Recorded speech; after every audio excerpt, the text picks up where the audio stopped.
Welcome to American Hometown, the Quarantined Edition. I am your host, and here's your co-host, Sonny Roberts. So before we get started, want to make sure that everybody knows to hit the subscribe button and make sure that you hit that little bell so you can get some updates because we don't know what we're doing. It's pretty clear, but we will be continuing with this during the quarantine. We're reaching out to all the businesses that have agreed to do our show with us in the first place, that we started at the beginning of March, and then the whole world went upside down. And to give credit where credit's due, I'm going to say, give a shout out to Mike Rowe, who inspired me with this idea. Yeah, TV, you know, in my opinion. Yeah, I mean, if he can do a Zoom call, why can't we? You know? Exactly. Yeah, so we have Cleve and Gillian from Larue Winery with us today. We were going to go out and meet you guys face to face. I'm sorry we can't do that right now, but we are looking forward to doing that very, very soon and seeing all the great things that you guys have out there. You're still placing orders and you're still delivering stuff. So you guys aren't shut down, which is great. But I want to give you the opportunity to tell everybody what's going on, where you are with all of this chaos that's happening, and if there's anything that anybody can help you out with. And can we get a few bottles of that wine? Oh, yeah. Yeah, really. Yeah, there you go. That's the best part, the byproduct. Well, we're a small local winery here in Lewisville, Texas, and we specialize in natural wines. So we keep all our wines as natural as possible. No sugar, for instance, in our sweet wines. Our grapes are brought in from Chile and California and produced here on site. We have a beautiful winery that we've just moved into this location, actually a bigger location, 3 months ago. Yeah. Wow. We opened to great success, and of course, just like many people, we're closed down. However, we are offering free deliveries within 10 miles of our Lewisville winery location. So we encourage everybody to go to our website, www.laruewinery.org, and choose your selection, and we will do free deliveries. Okay. And Sorry. Hello. okay. All right. Answer that phone. Yeah. See, again, like I You're said, the one who sits in front of us at the movie theater. Yeah. See, again, like I said, we don't know what we're doing. We're just, we're just trying to figure out. Hey, that's the best fun. That's the best part. Yeah. We don't want serious, and we're not serious, are we? No. We just actually did a little sing-song to try and get some orders. Oh, yeah? We just videoed it. Yeah. It was a silly song, but it was funny, and we're going to put that on Facebook as well. All that matters is you're having fun. Well, because we do so not to be serious, we were silly, weren't we? Well, that's Gillian, you were telling me in a conversation that we had that you were talking about maybe looking at doing something like a virtual trivia night. Yeah, there's different things we can do, but one of the things we looked into was using a software where people can actually log in with their phones, and then it's a trivia. You do the trivia, and then you have like 3 seconds to answer. If you don't answer, you lose points. If you answer it correctly, you get points, and then it automatically, after each question, shows on your phone and on the screen what your score is, where you stand with the crowd that's competing. We haven't put it all together yet. Gillian's worked really hard on getting the trivia questions and presentations, which we were planning on doing here at the winery, but now we're having to do the virtual aspect of it. But we thought it would be fun to do it here from the winery, but have it be virtual so that people could still participate and still feel like they're connected to the winery. Right. And so you mentioned that eventually, the plan was to have a trivia night there, but I'm sure eventually, once we're all... We actually have done one. It was very successful. Again, it was a laugh because I do a little bit of an English twist. I attended a lot of trivia places in England, and so I do a little bit of an English twist at the end of it. Okay, what's the what English I do twist? is I generally everybody gets a piece of foil, a square piece of foil, and whatever's going on in the news that day, I say, okay, you've got to make this. So the last one we did, we had to make spaceships on the first trivia night we did, and it was a laugh. Mm-hmm. And then the one who wins actually gets a free glass of wine. So, and it's just a little bit of something extra at the end, make a panda or whatever's going on, if the panda's been born at the zoo or something. Okay. So that's a lot of fun, adds a little something. When we eventually are let back out of our houses and can come out there, that'll be a lot of fun to do. So what other things do you guys have going on other than orders and order delivery? Is there anything else that you need? No, I think, right now we're just, because of the move and we've expanded, there's a lot of other opportunities that we're looking at. One of them was the possibility of having a winemaking class. Unfortunately, the only drawback there is that our juices, they're not pasteurized or anything, so they come in a refrigerated truck, and you have to ferment them right away. So trying to get, as an example, 10 people with 6 gallons each to go through a class and then commit to being here basically every day to check on it and work it through the process. We haven't worked out those logistics yet. So we're going to work those out. Yeah, and the other thing that we are talking about doing is that when the juices arrive, which we're still kind of wondering how that's all going to work, when the juices arrive, we may do just a class on what we do here, and we'll walk everybody through it so they can participate, and then they don't have to necessarily be here. We can record it and show them, okay, today we're doing this, and the hydrometer is reading this, and this tells us such and such, and kind of walk them through the process on how we do our fermentation here, and then all the way up to the bottling process. We do bunco nights. Yeah, and we have a lot 3 of bunco nights, book club. Yep. We do wine bottling, which is hilarious, where everybody gets to turn on the machinery. Someone is doing the sparging, someone is filling the bottles of wine, someone's doing the corking, the foiling, the labeling, and that's then we suddenly say stop. Everybody does a little bit of quality control because it's very important, and then you move on to the next stage. Right. So that is very, very popular. So we want to start that up immediately because we're a little behind on bottling our wine right now. We should have already done three bottlings. So we'll start that up again free help as soon as we can. Yes, and everybody goes on with a bottle of wine, and we have food, and we play music, and it's just an all-day party. It basically can be kind of messy because invariably someone gets drenched in wine because one of the machines gets stuck and the wine just spews everywhere, and then it looks like a murder's taken place here if we do red wine because it just goes everywhere. It's like, lock the doors. So at no point are you having people stomp the grapes around like in that old I Love Lucy episode? The grapes. We're going to do that. We thought about bringing in grapes and doing like a wine stomping competition or something, or grape stomping competition. But for now, the juices already come crushed, so it's just pure juice that we get.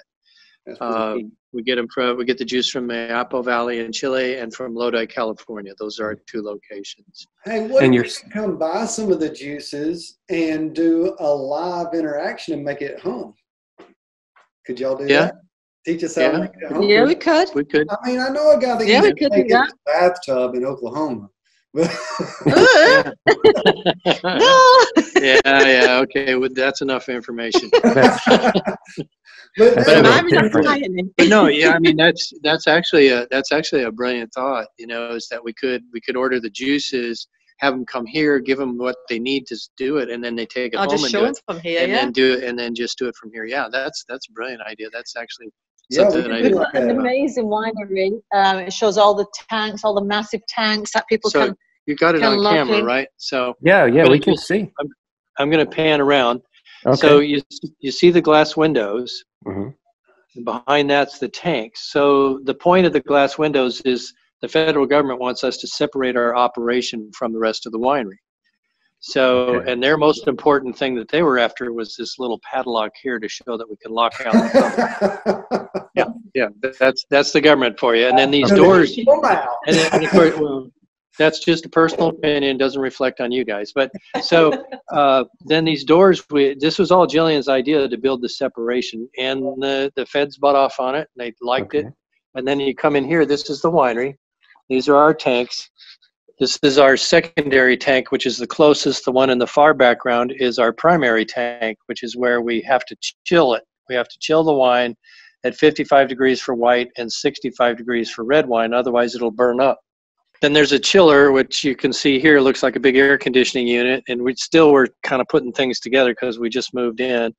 But this is our chiller. The paddle here, which reminds me of parochial school, that's what we use. Actually, this is for Cleve when it gets out of Yeah, hand. when I get out of hand, she uses that on with it. So, but we stir it every day while it's open fermentation. I don't have the tank lids hanging yet. They're laying in the bottom of the tank. We still have to put those together. The white tote you see up there is how the juices come. And then everything you see in boxes is bottled wine.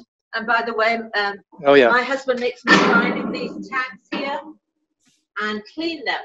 And because I'm the smallest, I have to climb in here and scrub the tank. Oh, so if we open this up, you can see that the tank lid is laying on top of the floor there. But what's scary, you could put the tank lid all the way down here. Yeah. So if you don't see her for a few days, you might want to check.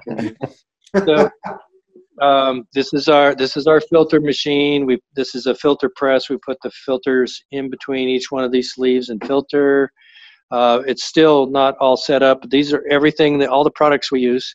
And then when we do our tours, we walk people through it as far as the bottling. And you heard Gillian mention sparging. It's where we clean the bottles with filtered water, and then we fill them with nitrogen so that when they fill up with wine, there's no air in there. It's just the nitrogen at the top. This is our corking machine. This is our foiler. This is where you get a real good body workout, where you put the cap on the top of the bottle and then it foils it. It's not heat shrink. And then we have all these intimidating medieval looking gadgets and tools that go along with the winemaking process. But that's the winery operations. Then when we walk over here on the other side of the wall, you can see our winery, our tasting room. And then we have all those barrels in the back are all full. They've got different variations of wine. And then right here is our different wines that we have. We currently have 9 different wines, all the way from oak-aged white to the sweet wines that Gillian talked about that have no sugar. And then we have a port. We take 600 gallons of our red wine to the local distillery, have it distilled into 60 gallons of 140 proof brandy, and then pour it into the juice while it's fermenting, kills the yeast, and it makes a port. Wow. And the port is amazing. If you just put a shot of port in a glass of red wine, it's just brilliant. A lot of our customers love that, and I would highly recommend it. Not just that I'm plugging our wine, but I would recommend it anyway. Right. Yeah, but we've got a nice little area here, what is likened to the Friends set. Little couches and stuff. Everybody likens that to that. Central. So this is. And then we're building an outside patio.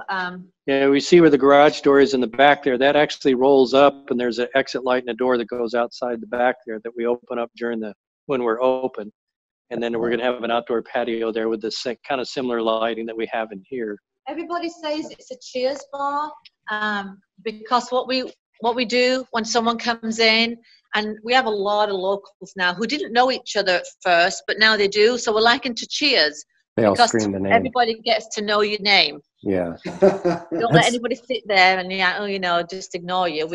We interact. We tell jokes. My husband is the king of jokes, and some of the jokes are forbidden that I've forbidden him to tell. But I'm a retired firefighter, so what I tell everybody is that firefighters and prisoners have enough time on their hands where they can make up jokes.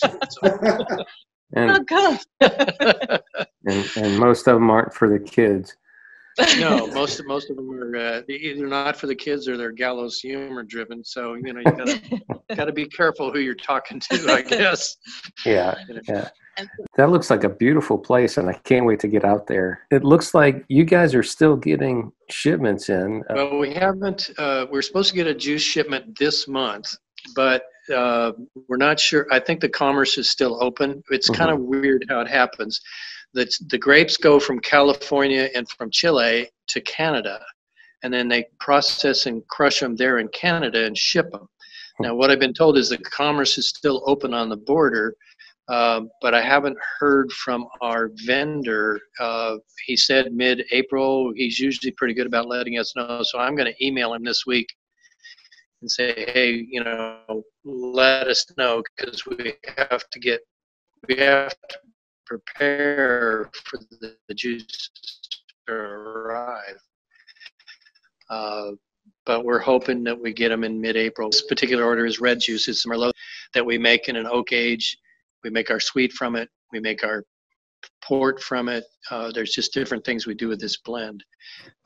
So we're looking forward to getting that going so that we can keep up with our inventory. Right. But it's we just have to wait and see. We could be delayed, but hopefully it wouldn't be too much of a delay. Yeah. Because the juices have already been harvested. The grapes have already been harvested, and the juices are there. It's just whether or not they'll be able to make it across the border. Well, we may need to make a wine run down there this week, because we've got some clients that may want some of that wine. We could go drop that off, and I know my wife would want a bottle of that red wine. So, it's a win-win. Yeah, well, absolutely. Yeah, it is a win-win. Yeah, we've been fortunate enough to where we're allowed to do deliveries, and we're licensed to do deliveries, and so we that's been kind of keeping us afloat while we're all shut down. So yeah, and then people can come by the winery and pick it up as well. So we'll deliver, or you can pick it up. So let us know. Yeah, we'll be grateful for any orders at this time. Yep. And that's just the best way right now to help keep you guys and support you guys as we go through this. And can we give you our phone number? Yes, absolutely. Okay, it's Larue Winery, 214-215-7758. We are looking forward to finally being able to get out there and do the episode that we had originally intended, and I'm so grateful for you guys taking the time to do this little experiment with us. As imperfect as it was, I think it was perfect. I mean, you guys showed us how you have a really beautiful place there. At any rate, let me close this out. Thank you, everybody, for joining us. Again, remember to subscribe and hit the little bell to get our messages and alerts, because we will be bringing more information to you as we go on, and you're going to find out that there's more to Texas than cowboys, oil fields, and barbecue. Thank you so much. We appreciate you very much. Thank you. We'll see y'all soon. Okay, bye. Bye. Take care. Bye.